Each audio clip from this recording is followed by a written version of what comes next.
नमस्कार। समुद्र मंथन, ये नाम सुनते ही हमारे दिमाग में क्या आता है? देवता, असुर, विष और हाँ, अमृत। लेकिन आज इस चर्चा में हम इस जानी मानी कहानी की सतह से थोड़ा नीचे जाने वाले हैं। आज हम उन दबे हुए, अनकहे पहलुओं को टटोलेंगे जो इस पूरी भव्यता के शोर में कहीं खो गए। तो चलिए शुरू करते हैं। अब यहां एक बड़ा ही दिलचस्प सवाल उठता है। जरा सोचिए, मंथन पूरा हो गया, अमृत मिल गया, सब खुश। लेकिन भगवान विष्णु के कूर्म अवतार का क्या हुआ? और उन नागराज वासुकी का क्या हुआ, जिन्होंने खुद को रस्सी बना लिया था? क्या उनका काम बस वहीं खत्म हो गया, या फिर अमृत मिलने के बाद भी कोई गहरी, अनसुनी कहानी बाकी थी? तो चलिए अब इस कहानी की गहराई में उतरते हैं। अपना सारा ध्यान उस मशहूर अमृत के कलश से हटाकर उन अनसुने नायकों की तरफ ले चलते हैं जिन्होंने खामोशी से अपना सबसे बड़ा बलिदान दिया। होता क्या है ना, हमारा सारा फोकस हमेशा रिजल्ट पर होता है, लेकिन उन किरदारों को हम भूल जाते हैं जिन्होंने हकीकत में उस रिजल्ट तक पहुंचने का रास्ता बनाया। और आज का हमारा ये विश्लेषण इसी बात को साफ करेगा कि संसार भले ही आपके त्याग को भूल जाए, लेकिन ईश्वर कभी नहीं भूलते। अब जरा इस कॉन्ट्रास्ट को देखिए।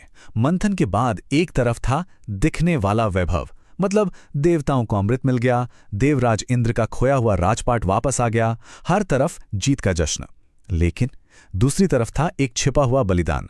समंदर की अथाह गहराई में कूर्म अवतार उस विशाल पर्वत का भार सह रहे थे, और वासुकी वो भयंकर पीड़ा से गुजर रहे थे। दुनिया अक्सर उसी चीज की वाहवाही करती है जो ऊपर चमक रही होती है ना, लेकिन जो नींव में छिपकर सारा दर्द सहता है, उस पर तो किसी की नजर ही नहीं जाती।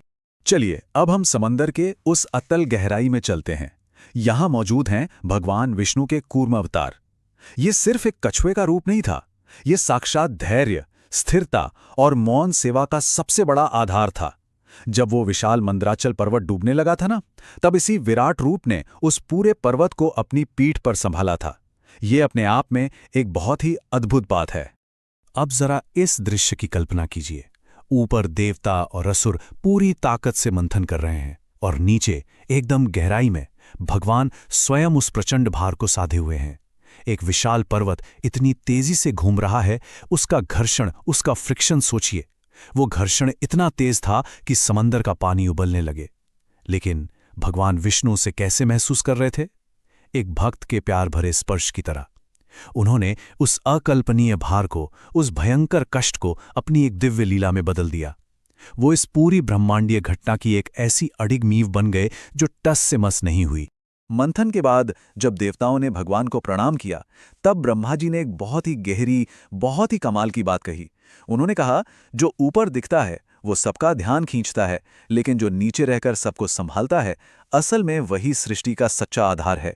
ये विचार ना सीधा दिल पर लगता है। यह हमें बताता है कि धर्म का सच्चा काम शोर मचाकर नहीं, बल्कि खामोशी में पूरा होता है। जो इंसान सच में दुनिया का भार उठाता है, उसे किसी की तालियों की, किसी सार्वजनिक प्रशंसा की जरूरत नहीं होती। तो कूर्म अवतार के उस मौन धैर्य के बाद अब हम मुड़ते हैं एक और महान पात्र की तरफ, नागराज वासुकी, जो महान बलिदान और ऐसी पीड़ा के प्रतीक हैं जिसकी हम और आप शायद कल्पना भी नहीं कर सकते। देखिए, अगर कूर्म आधार थे तो वासुकी उस मंथन की गति थे। देवताओं और असुरों में से किसी के बस की बात नहीं थी कि वो इतनी बड़ी रस्सी ला सकें जो मंदराचल को घुमा सके। तब वासुकी आगे आए। उन्होंने धर्म के इस काम के लिए खुद को एक रस्सी के रूप में सौंप दिया। सच कहूं तो वासुकी के इस संघर्ष के बारे में सोचकर ही रोंगटे खड़े हो जाते हैं। मंदराचल पर्वत के चारों तरफ वो पूरी तरह से कसकर लिपटे हुए हैं। एक तरफ से देवताओं का पूरा जोर, दूसरी तरफ से असुरों की पूरी ताकत। हर एक खिंचाव उनके शरीर को जैसे चीर रहा था। और सबसे भयानक बात, जब असुरों ने उनके मुख वाला हिस्सा पकड़ा, तो वासुकी की अपनी ही जहर की आग, उनकी अपनी विषाग्नि उन्हें अंदर ही अंदर बुरी तरह जलाने लगी। वो सचमुच टूट रहे थे, जल रहे थे। लेकिन क्या उन्होंने हार मानी? बिल्कुल नहीं। धर्म की रक्षा के लिए उन्होंने अपना धैर्य नहीं छोड़ा। फिर जब मंथन खत्म हुआ, वासुकी पूरी तरह से निढाल, घायल और कमजोर हो चुके थे। उनका शरीर जवाब दे चुका था और वो अंदर से भयंकर रूप से जल रहे थे। तब उस जहर की आग से झुलसते हुए नागराज ने सीधा कैलाश पर्वत की तरफ रुख किया। क्यों? क्योंकि पूरे ब्रह्मांड में सिर्फ एक ही देव थे जो जहर के उस भयंकर जलन, उस दर्द को हकीकत में समझ सकते थे। और वो हैं समाधि में विराजमान भगवान शिव, जिनके अपने कंठ में हलाहल विष की आग मौजूद थी। वासुकी जब महादेव के सामने पहुंचे तो बिना कुछ कहे उनके चरणों में गिर पड़े। उन्हें कुछ कहने की जरूरत ही नहीं थी, महादेव सब जानते थे।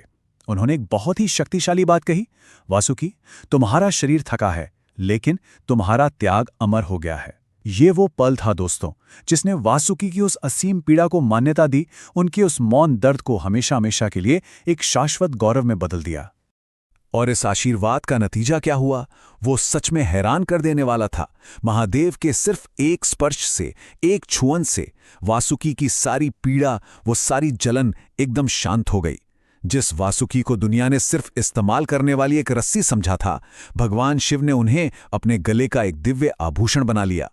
और तो और माता पार्वती ने भी उन्हें सिर्फ एक नाग नहीं बल्कि धर्म का रक्षक कहकर सम्मान दिया।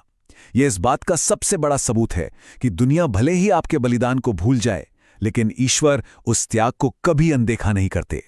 अब यहां जो सबसे दिलचस्प बात है ना, वो ये है कि ये पूरी प्राचीन कहानी सिर्फ इतिहास या किसी पुराण का कोई पन्ना नहीं है।